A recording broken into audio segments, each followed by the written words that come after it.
Hey guys, today I want to share my 10 most underrated champions right now in the game, at least in my opinion. The game is a little, it's a bit of an adventure, right? But there are still some picks that I think can be really good that we barely see at the moment. Let me know what champions or builds you would fit into this as well down in the comments. Rumble is kicking us off for today, but this one is from a master tier Rumble mid player, Wen. He helped me put this together actually, so make sure you go and check him out below. I'll link his highlight video where he's dumping on streamers. It's actually pretty funny. Rumble got a good set of buffs recently, making him even better, and your damage is nuts now. You can kill most mid laners or junglers if you get ahead of them. You can play Rumble top lane as well. It's still good, but because they're going to get some magic resist or they can outpush you as well, it's a lot harder. Like, mid laners don't get defense normally, which makes them a really easy target. You've got good wave clear as well after you get a few points into your queue. You can roam easily after you push. You team up with your jungler, you fight for crabs, you catch people out. You are getting so much penetration in this build and damage as well, like Sorks, Leandries, and Morello. You can easily one-shot people you find, and that is what makes him so good at the moment. Even though hardly anybody plays Rumble, he's been used in the LCS before as a mid laner. He's got insane burst early game, scales well with his ultimate, can shove, roam, and invade, and easily solo carry a game. The build Wen goes for is Sorks Rush, Leandries, Morello, Void Staff, and Deathcap, and then a Zhonya's after that normally, but it'd often actually get a few Dark Seals early and upgrade them into a Medjai's if he's fed. He said he prefers Electrocute as his keystone for the burst damage, with Taste of Blood as well, and Doran's Shield. It's really hard to bully Rumble out of lane. He did say you can take Arcane Comet if you want a bit more poke as well,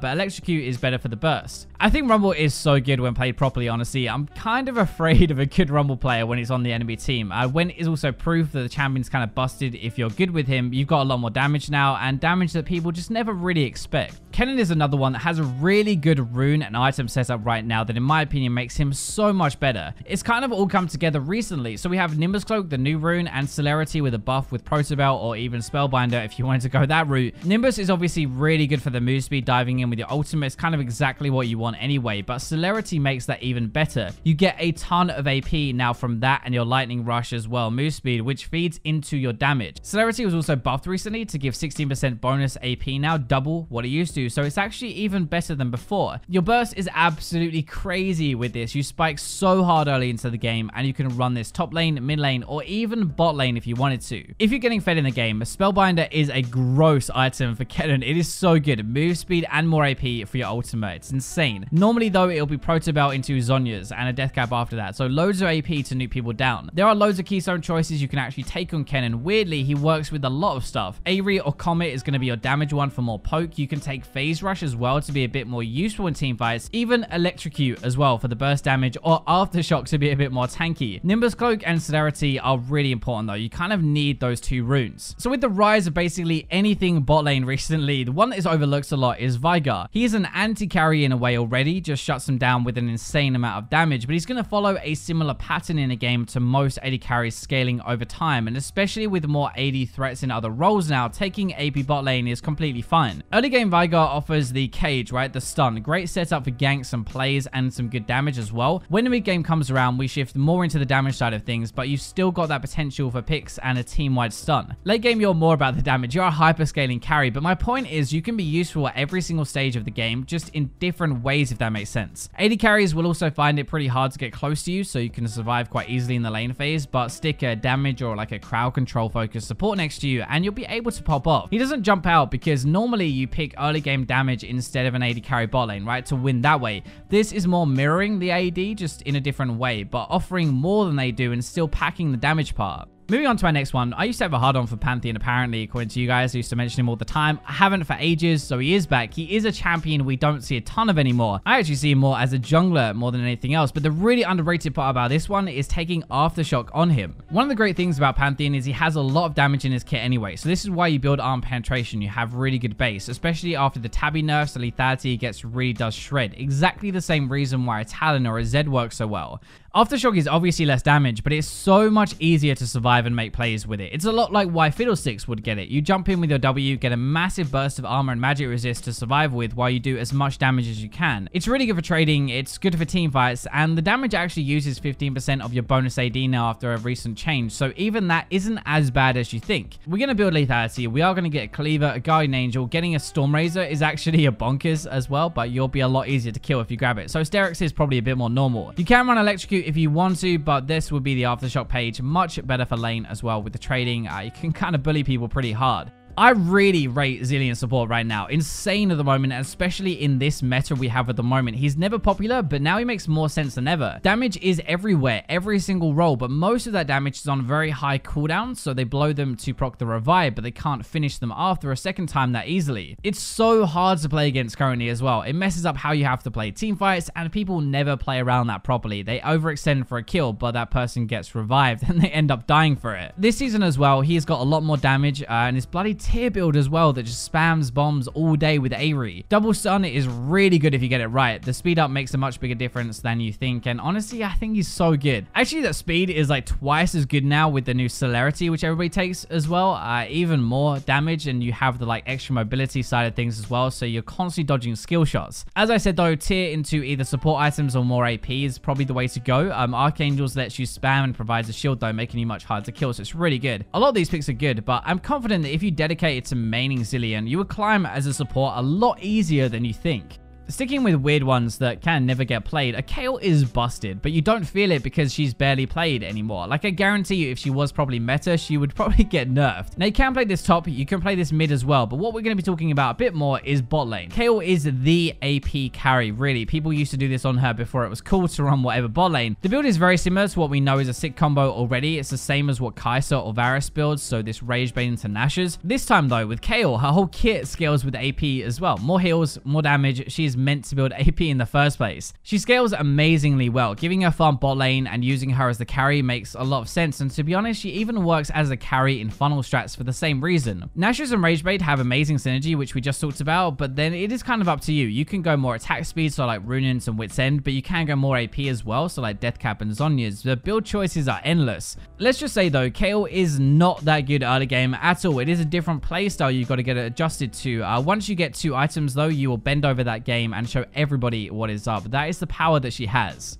Yorick is on here for 2 reasons. So recent buffs that most people, including me, didn't really understand properly, and the fact that you can jungle him. Jungle is not that bad at all. Top is a little bit easier to play, a bit more standard as well for sure, but his clear speed is actually decent, and you'd be surprised how well he can gank with his cage. What I really want to talk about though is the buff that was to Mistwalker, so his Ghouls and the Maiden, they now update their stats when Yorick's stats change. They also gave him a lower Q cooldown. Now this might not seem that big, I actually skipped over it as well, but Baron Von Scrub, what a name by the way, tweeted me after the patch, and basically now every time you get a damage boost, so do they. Again, that might not seem massive, but when Conqueror procs or when Celerity is active or Hysterics gives you more AD, your Ghouls now feed off those stats and do more damage as well. That is nuts. You're going to be getting a Trinity and Hysterics as well, and actually ZZ roll some of the time. I like the only champion who still buys that item. Conqueror seems to be the best as runes, but then your secondary is really up to you. A Resolve or Sorcery for more damage. Yorick is always a little bit underrated and a beast of lower ranks, but even more now that his Ghouls have this damage boost that most people have no idea is even in the game.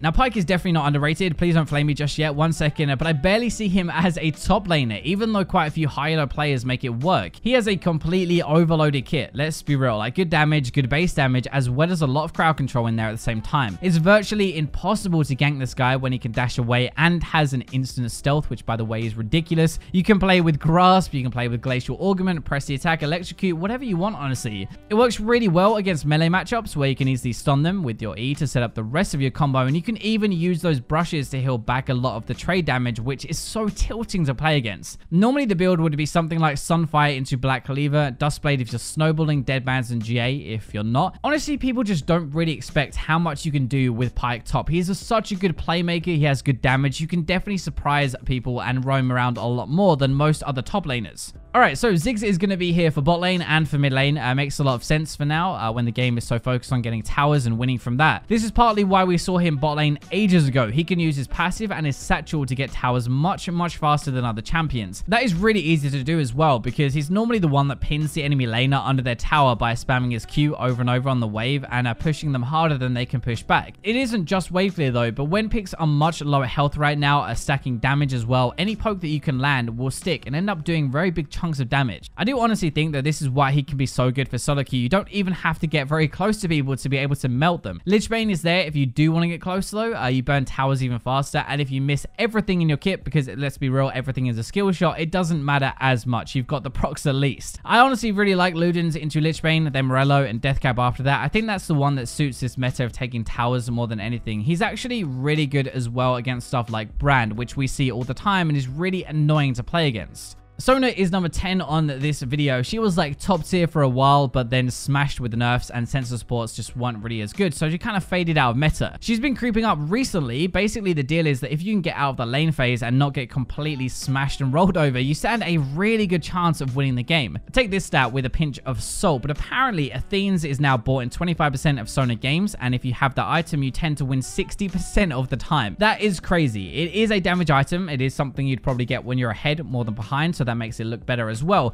but it still offers Sona exactly what she wants: more damage to be more of a threat, but boosting her heals just that little bit extra as well. It was buffed a few patches ago, and that's when we saw her come back majorly, so I think it does have something to do with it, but with more and more AD carries making a return as well, it also makes her more valuable. I would recommend you go with Athene's, try it at least, but then it's mostly stuff like Sensor and Redemption like normal, but Athene's gives you AP based on mana regen, base mana regen on items, which Sensor and Redemption both give you. Sona does a lot more than people think. The aura spam in teamfights is so unnoticed, but it is so powerful. She can get steamrolled from poor positioning early, so it looks like she's kind of bad. She's very easy to kill, but if you survive that phase, she is a monster pick. So those are my 10. Let me know one of yours down below who you would put on a video just like this. Thank you for watching though, I appreciate it, and I'll catch you all in the next video.